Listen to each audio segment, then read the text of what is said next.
Hey crafty people, it's Tasha and I'm back with another video tutorial for WOW Embossing Powder. Today we'll be embossing with stencils and talking about my tips for adding multiple layers of embossing on top of each other. I've got this stencil from the Meet Me at Midnight card kit. It actually came as one large stencil, but I've trimmed it down and we're just going to be working with that Reputation snake today. I'm just using some mint tape to secure my stencil to a 4 1/4 by 5.5 inch or A2 panel of Neenah Solar White. I'm also masking off those stars because I just want the snake for this portion. Now I'm using my WOW Embossing ink and a mini paper pouncer to apply my ink with. I didn't intend for it to go like this, but this first go is kind of a how not to do this. Starting with my ink pad, I should have re-inked it. I knew that I should, but I was just being lazy, I guess, so I didn't. And I'm not entirely sure how I managed it, but I really wasn't using the paper pouncer correctly. I kept getting frustrated because the spongy bit kept going back up inside the rim, which was stopping it from actually being able to touch the paper fully, especially with the stencil in place. At this point, I really didn't get the hype, but I must say that's fully on me.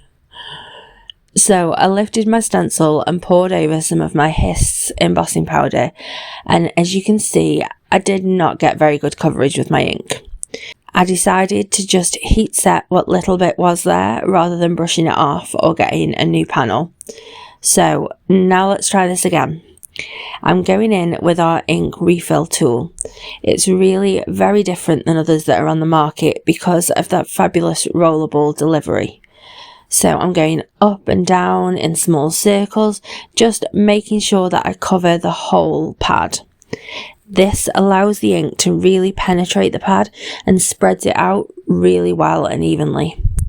So it's time for round 2, and it was at this moment that I discovered that you have to take the pouncer out of the case.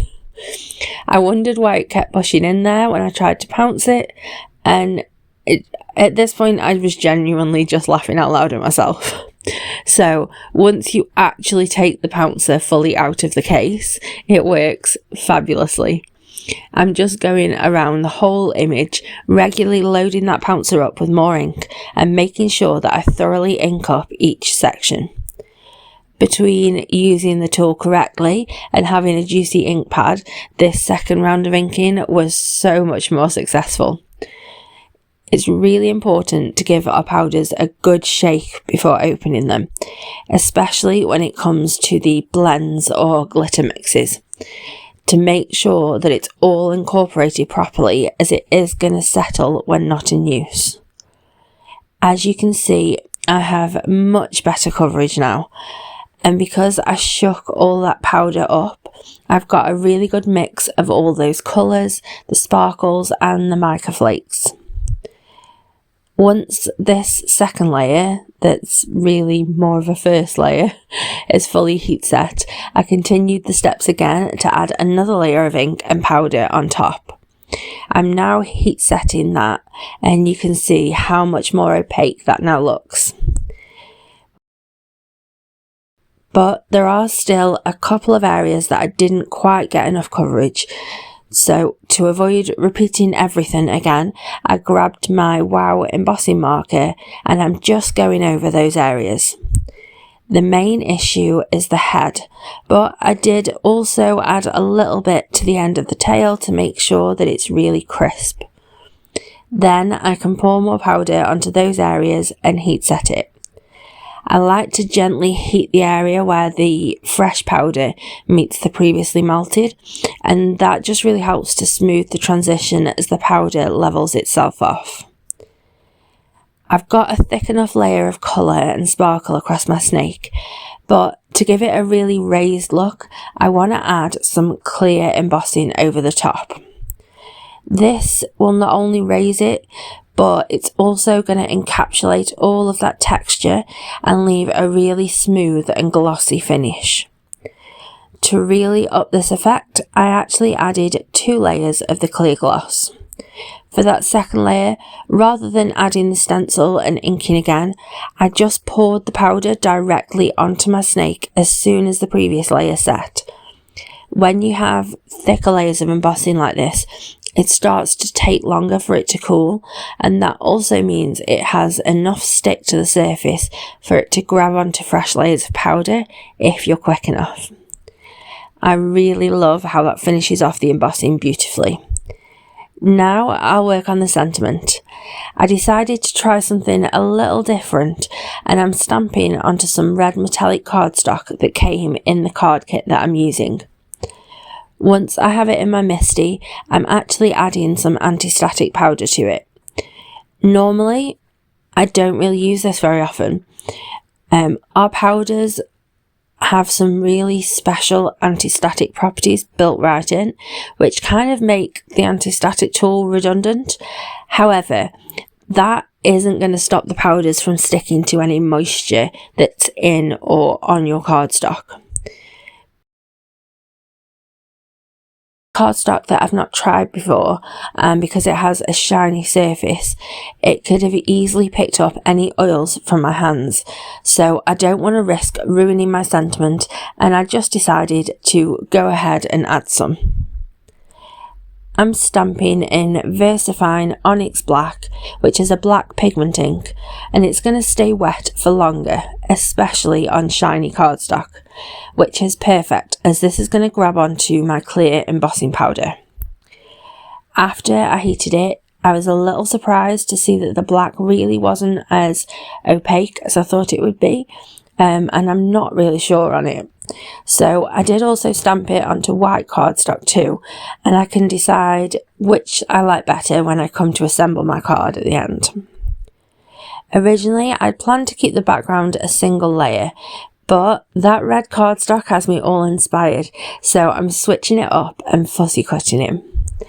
I know fussy cutting isn't for everyone, and it's definitely a labour of love, but here are my absolute top tips for fussy cutting. Sketch the outline that you want to cut with a pencil first. This way you can make sure you have equal margins all the way around, and you aren't trying to make decisions on where to cut whilst you're already in the process of cutting. Use the right size scissors for the job. It's infinitely harder to get a straight line with smaller scissors. Conversely, it's almost impossible to cut in small detail areas with a huge pair. Cut off any excess cardstock to give you more freedom to move as you cut. Go slow and steady. I'd much rather cut one time slowly than speed through and wind up needing to start all over again with a new image. Lastly, hold your scissors steady and turn your cardstock instead. Now that our snake is cut out, I need to create a new background for him to sit on. I'm starting with another A2 panel of red cardstock. This one happens to be from Heffy Doodle, and I'm going to ink blend over it to darken the edges, leaving a highlight section in the centre. I have sped this up quite a lot because ink blending does take some time if you really want to get a smooth colour and smooth transitions. I'm using 2 shades of Catherine Pooler inks. This first one, Cranberry Fizz, isn't really much darker than the cardstock, but it's going to work as a really good transition between my darkest ink, Merlot, and the cardstock colour, which will be my highlight. Merlot is a much deeper colour, and it's giving a much more moody tone to the panel. I'm concentrating the darkest colour on the corners and round the very edge of the panel, and once I'm happy with the colour that's there, I can go back in with my lighter shade to smooth and soften that transition to the bare cardstock in the centre. I personally love some splatter on my backgrounds, but I usually stick to black, white, gold or silver. But I thought this could be a fun place to try something a little different. I'm still using my metallic watercolour paints, but I'm dipping into the darker green shade. I like to flick paint off the edge of an old gift card to get some really fine spray, and then I'll get in closer for those bigger spots that you see on there. I really love how that metallic green looks against the moody red background. It's really striking, and I'm super glad that I pushed myself out of my comfort zone. Now, this needs to be set aside whilst it dries fully. Whilst I'm quickly rubbing out any pencil that remains, you can see that I coloured the letters of my white sentiment, but then I decided that actually I hated it, so I opted for somewhere down the middle instead. I trimmed the smallest letters off my red one, and then I popped that up on foam adhesive onto the white one to make a sort of hybrid of the two, and I actually really like that now. Now that the paint splatters are dry, I can finish my background with another couple of elements, starting with a little more ink blending. I'm adding a grey snake with the extra sparkle bits directly onto that red panel. This is going to work as a kind of shadow under my embossed snake, and it just kind of adds even more depth and interest to the background. I grabbed another of the pocket paper Pouncers to lay down this grey, again to avoid disturbing the stencil as I go. Now, in case it wasn't already clear that my reputation for this design is Taylor Swift's Reputation album and era, I want to point out that along with snakes, a core theme of this era was newsprint. And whilst I don't actually have any of that, I do have some hero transfers that are going to give a similar effect. Now, they're actually words to a Christmas carol, but nobody's going to be reading them that closely because this is going to go in a frame on my wall for a start. Plus, I'm only selectively applying them in 3 areas over the panel. If you haven't tried these before, they are definitely something I can highly recommend.